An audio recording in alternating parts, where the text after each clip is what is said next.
Joining us now from Sydney is Kapstream Capital founder and managing director Nick Maroutsos. And Nick, obviously this situation concerning investors. What do you make of this move by Fitch to put the credit rating on outlook negative for France?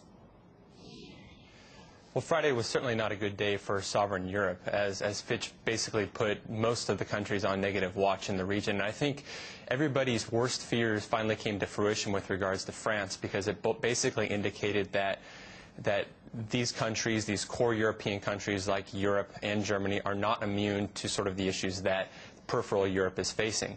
And I think that while any sort of sovereign default, whether it be Greece or Portugal, in isolation probably could have been managed, now we face further pressure where we have larger debt countries like France, like Italy, like Germany facing bigger pressures, ultimately being the case that these countries are not only too big to fail, but they're also too big to bail out. Well, the question here is, what can the policymakers do to fix it? Obviously, we had this so-called comprehensive solution back on December 9th, but I guess the market's saying it's not comprehensive enough. What do they need to do, in your view, especially as those Eurozone finance ministers meet later today?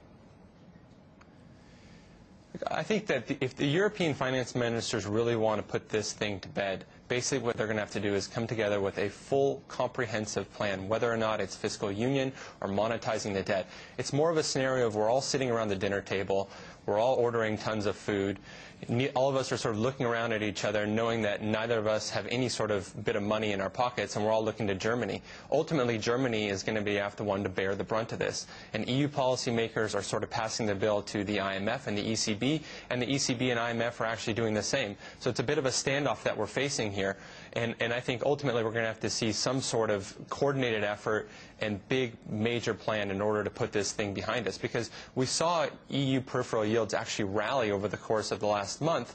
But again, I think that being that France might get downgraded, or we could lead to further sovereign defaults in the coming months, ultimately it's going to put more pressure on the banks in the European region and also more pressure on the global environment. Well, let's talk about that pressure on Asia-Pacific equities, the trading environment here. How is Asia being impacted by all of this, and how do you see this playing out as we square out positions at the end of this trading year and move into January?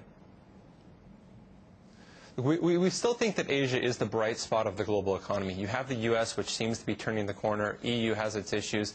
But Asia has been the bright spot because of the growth, the domestic capacity that they have there, and the cash reserves. But that being said, Asia is not immune to any sort of crisis that may happen in Europe. There are going to be knock-on effects that Asia has, and that will be seen through central bank rate cuts. Now, we've already seen China, Australia, Indonesia, and Thailand cut rates. And our view is that over the next year, you will see the rest of Asia cut rates and sort of mimic what the rest of the countries are doing.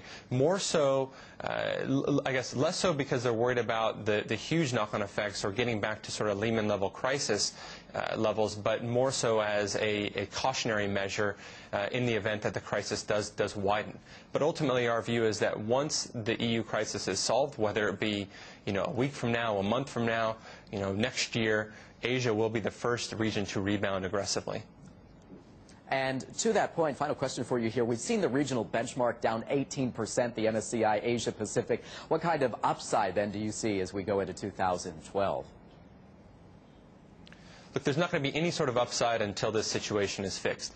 Any sort of liquidity measures that are introduced, they may provide a short-term jolt to the market, but let's be honest, this is not a liquidity crisis, this is a solvency crisis.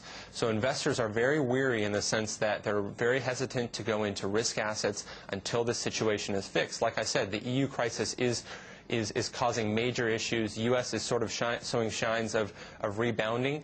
But ultimately, I think people are going to be happy with their meager bond returns because the likelihood of losing 20% on a bond portfolio is very low when compared to what you could lose on an equity portfolio.